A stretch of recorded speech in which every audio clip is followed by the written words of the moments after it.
Eu sou Isabela Melano, hoje é quarta-feira, dia 18 de junho, e você acompanha agora os destaques do Poder Judiciário Nacional. O Conselho Nacional de Justiça impulsiona há 20 anos ações para a recuperação e crescimento de empresas. Diego Brião. Em 2018, o órgão instituiu um grupo de trabalho que culminou na edição de recomendações e na criação, em 2022, do Fórum Nacional de Recuperação Empresarial e Falências, o FONAREF, entre outras ações.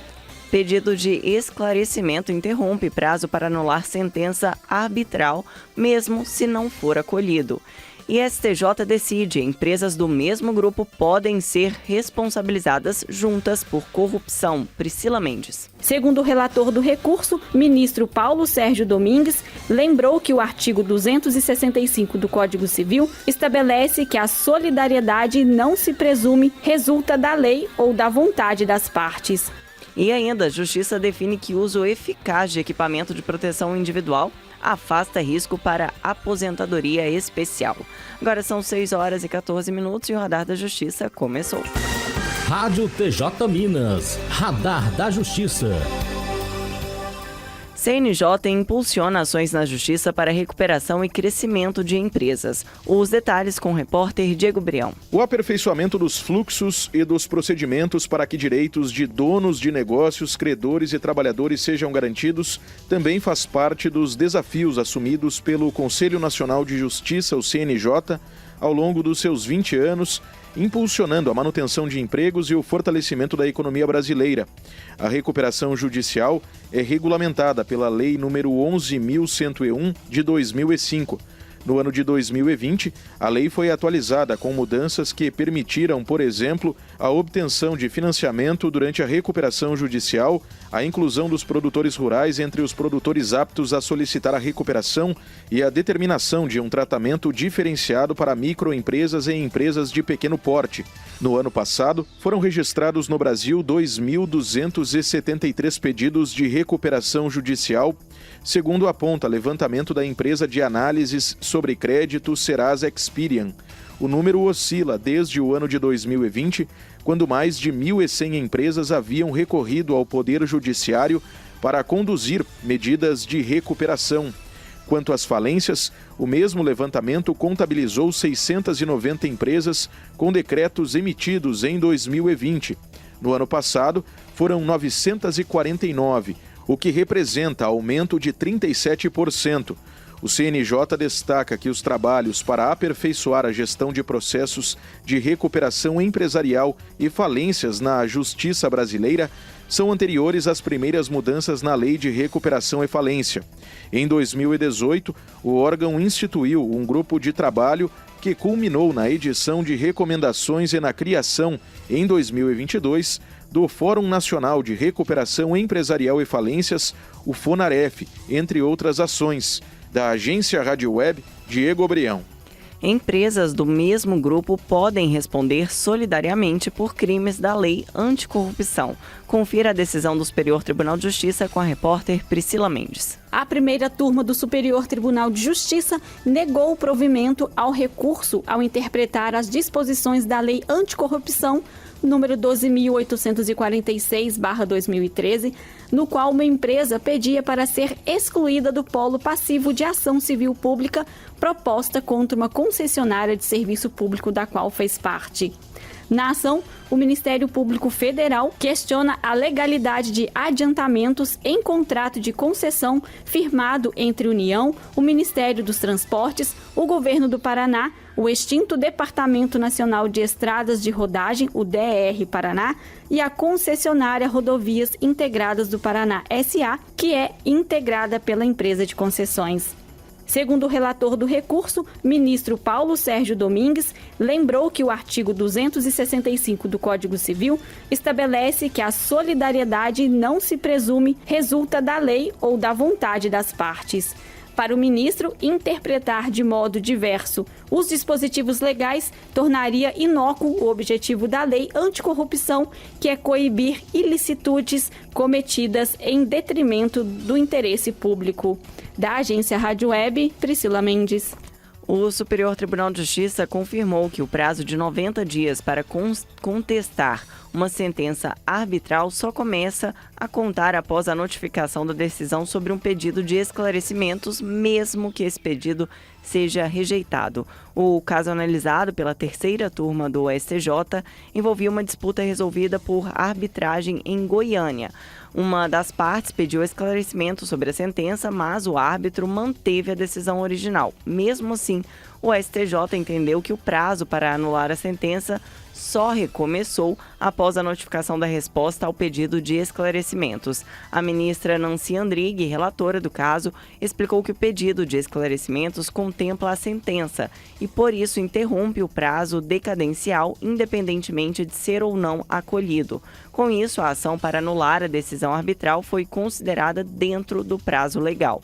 A decisão reforça a segurança jurídica nos processos de arbitragem, assegurando que as partes tenham tempo suficiente para questionar uma sentença após receberem todos os esclarecimentos necessários.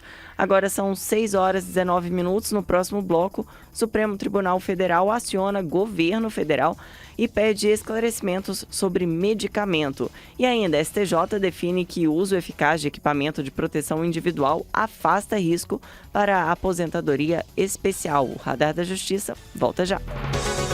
Radar da Justiça. O uso adequado de equipamentos de proteção individual impede que o tempo de serviço seja contado para fins de aposentadoria especial. Quem explica a decisão é o repórter Bruno Moreira. A primeira sessão do Superior Tribunal de Justiça decidiu que a anotação positiva sobre o uso de equipamentos de proteção individual, como consta no perfil profissiográfico previdenciário, afasta, em princípio, o risco laboral para fins de aposentadoria especial. Na prática, isso significa que se o documento apontar que o EPI era eficaz e usado corretamente, o trabalhador precisa apresentar provas se quiser contestar essa informação. Em caso de dúvida ou divergência, a decisão deve favorecer o trabalhador. O entendimento segue o que já foi definido pelo Supremo Tribunal Federal e pela Turma Nacional de Uniformização, que reconhecem a validade da anotação no PPP como prova da eliminação de riscos. A ministra Maria Tereza de Assis Moura, relatora do caso, destacou que o PPP é um documento legal e que não pode ser desconsiderado de forma geral, mas ressaltou que o trabalhador pode contestar desde que apresente indícios claros de que o equipamento não era eficaz. Com essa decisão, processos semelhantes que estavam parados no país podem voltar a tramitar com as novas regras sendo aplicadas pelos tribunais. Da agência Rádio Web, Bruno Moreira. Homologação do acordo para reparação de danos causados pelo rompimento da barragem em Mariana, na região central de Minas Gerais, é um dos destaques do livro Informação à Sociedade e Explicação em Linguagem Simples das Decisões do Supremo Tribunal Federal.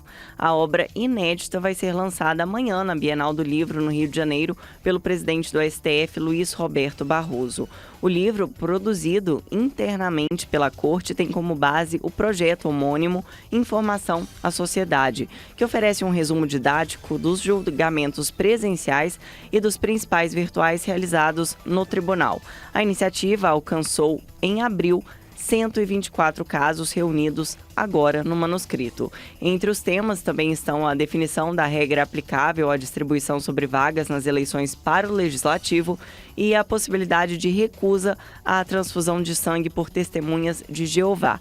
São tratados ainda a distribuição de absorventes para mulheres de baixa renda, a prisão imediata após condenação pelo Tribunal do Júri e a definição da quantidade de maconha que caracteriza o porte para uso pessoal. E, seguindo falando do Supremo Tribunal Federal, ele pediu informações sobre efeitos colaterais de medicamento ao Ministério da Saúde e também à Anvisa. A repórter Priscila Mendes está de volta e traz as informações.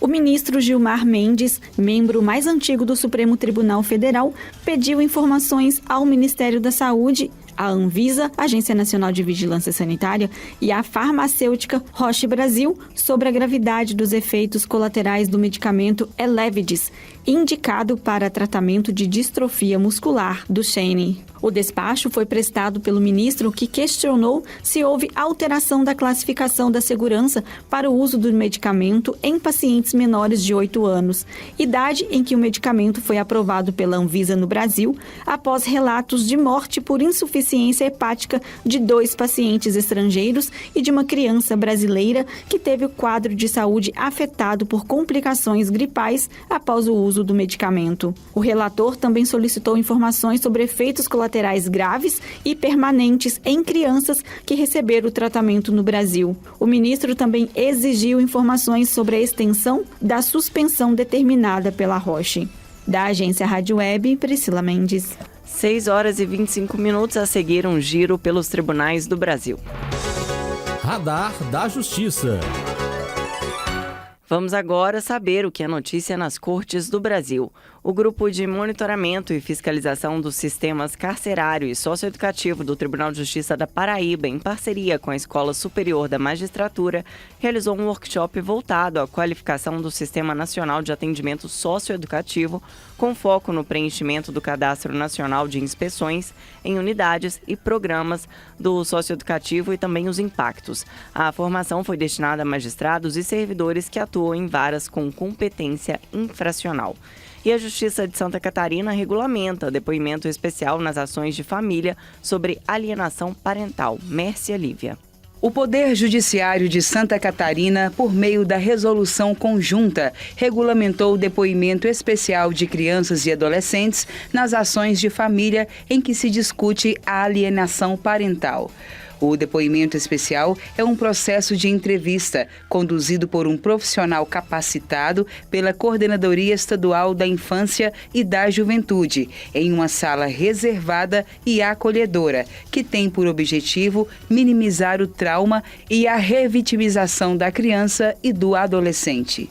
Laboratórios de inovação do Poder Judiciário dos estados de Goiás, Mato Grosso do Sul e Distrito Federal se reuniram nesta semana em Cuiabá, no Mato Grosso, para o primeiro Fast Labs Centro-Oeste. O evento foi palco de troca de experiências e divulgação de boas práticas para o fortalecimento da rede de inovação entre os tribunais da região. A iniciativa integra as ações de incentivo à modernização e à inovação no Poder Judiciário, que são promovidas pelo Conselho Nacional de Justiça. Agora são 6 horas e 30 minutos. O Radar da Justiça de hoje fica por aqui. Você pode rever este e outros programas no canal oficial do TJMG no YouTube. Uma ótima noite.